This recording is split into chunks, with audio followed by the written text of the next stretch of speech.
All right, guys, TCG Market Watch. I'm currently at my parents' house for vacation for the holidays. And so I don't have my normal webcam. This is actually my computer webcam. But Master Rule 5, or the Master Rule Update, as the official term is being called, has just been released yesterday, I believe. And I didn't think to make a market watch on it, but then I just saw a lot of people talking about all the cards that are changing because of this new master rule. So in essence, basically, fusions, synchros, XCs were taking a huge hit due to the link summoning mechanic, but the whole link summoning mechanic was created to combat the whole pendulum summoning mechanic of Master Rule 3. So basically, pendulums would just special summon every turn a bunch of stuff whenever they wanted, every turn. So then they had to make links to stop that.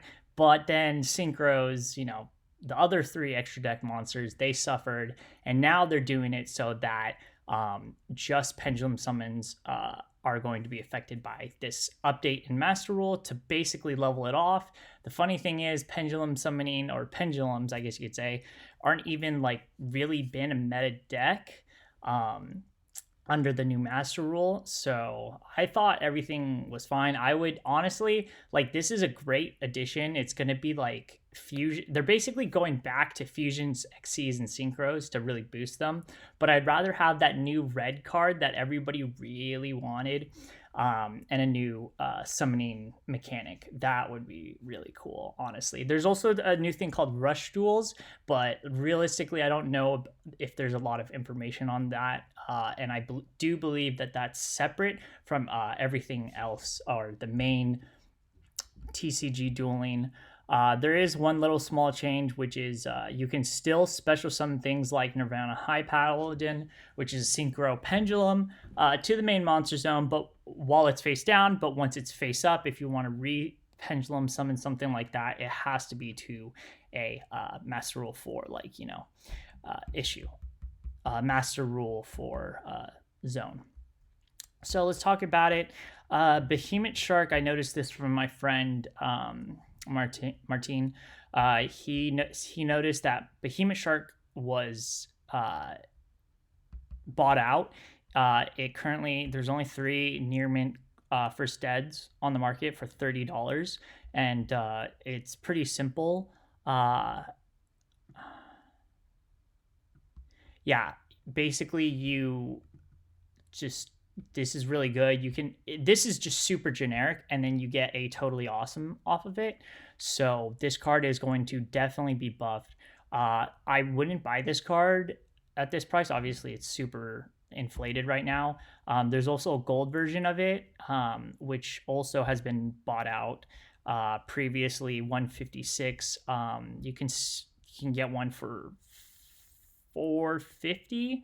I already have a gold version of this, and then it's $4. It's not the worst. Like, even if you were to pick it up now, it's like, add the gold version. But yeah, 156 is more what you want to look at for this kind of card. Maybe you can like buy something else from this guy, and then like just have the shipping be collateral. But yeah, Behemoth Shark is definitely an option, or one of the cards you want to consider getting because of Totally Awesome.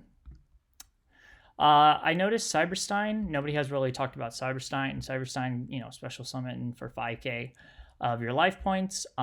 It's still cheap, so maybe considering just getting a playset, because they may even bring this off the ban list even further, because when they released it, they created a degenerate FTK, but it hasn't seen any meta play or tops. Or Cyberstein has whoops. Cyberstein has literally seen, let me see if that's, I think I may need to cut that one out. So I accidentally pushed the sleep button on my computer. But Cyberstein has not seen any tops, YCSs, or anything in any deck list. So honestly, bringing it off the ban list further is like more warranted than any other card. However, I just don't think they're going to be looking at Cyberstein that closely. Nobody cares. So like, it deserves to be put off the ban list the most because it has seen no YCS tops, I guess you could say. But I just don't think it will. But still, while it's still 25 cents, 50 cents, definitely pick up a playset. Why not? Brilliant Fusion hasn't moved since the announcement. However, I definitely think that picking up, it's only one. You only need one. There's a secret rare version for $1.50. I would definitely pick up one.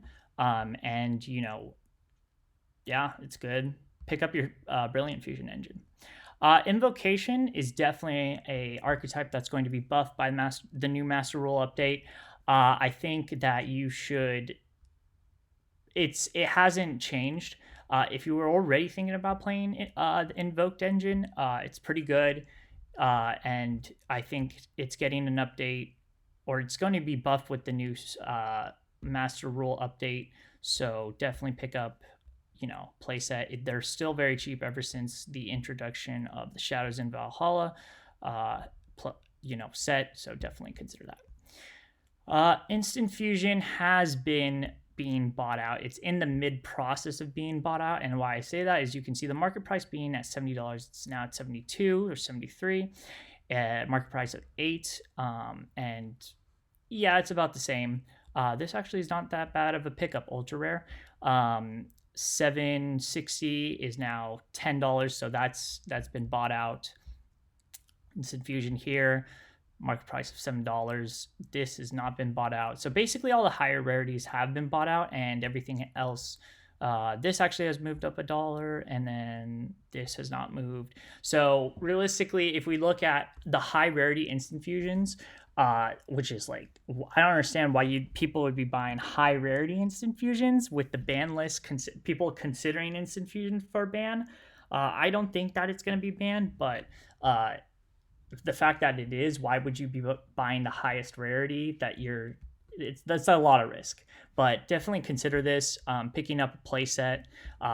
They're at $4, the market price, and they haven't moved. So this is basically as cheap as it's going to get. Yes, you can get it cheaper at some point, but I would pick them up at $4 a copy before these all go up.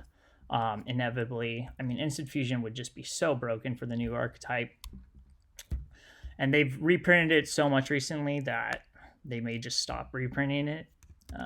Was also Instant Fusion. Last card would be Millennium Eyes Restrict. Yeah, for the Instant Fusion target, just something to note that this card, since its release, has nonstop just been climbing, just like the other Legendary Duelist Ancient Millennium. This card, it's not going to stop Nibiru, because Nibiru has to be in the graveyard or on the field for it to equip. Can't be on, it can't be in the hand or activate in the hand. It can't do that, but it's still a really good card for an Instant Fusion target. And if you were thinking about ever playing this kind of card, it's only going to go up. It's also lower than its market price of 35, so it's currently at 34. Just saying, if you were planning on playing this, you have to get it now. Simple as that. All the Legendary Duelist ultra rares aren't really targets for reprinting. Ancient Gear Fusion is an example, going up to $60, 46. This used to be like $30 out the gate, and I believe Millennium Eyes Restrict was like 20 maybe out the gate, maybe even 18, but now they're like this much. All these cards were just like literally nothing, but they've just increased in time. I think this was like $3 at some point. I wonder if the secret rare used to be $50 a copy, which is insane. Yeah, they still are down, but interesting stuff. All right, well, basically, I guess this is the last thing. DDDs. Everybody's super hype about DDDs coming back for the new Master Rule, so I could definitely consider picking up cards. I actually, since I came in with the introduction of Master Rule 4 with links, I have no idea what DDDs do. I don't really know. I've never really read their effects except for like the structure deck ones, like once, because they were still like, oh man, DDDs. I can't believe they hit them this hard. I still want to play them. Ever since then, I haven't seen a single DDD anything. Um, so these are all just going to go up, and we can already start to see them going up. They're in midst buyout. I would buy them now. $13 or 15 now. $3 or 4. 130 to $2 now. And yeah, so pick up a playset while you can. Of stuff. I think that people are just going to be super hyped about DDDs. Even if you just like get some cards that you're just like, okay, for the new format, I think that everybody's going to be playing Oracle King D-Arc, right? Which is why they may be seeing a buyout right now. Just buy them out at $2, or not buy them out, buy a playset at $2, and then like when you hear that the market watch, like, oh, DDD Oracle King has been bought out, because everybody just relist them and then sell them for like, 3 times what you paid for, and then boom, you could buy some other card. I think that this is a solid investment. Yeah, so that's it. Just short market watch, and good stuff.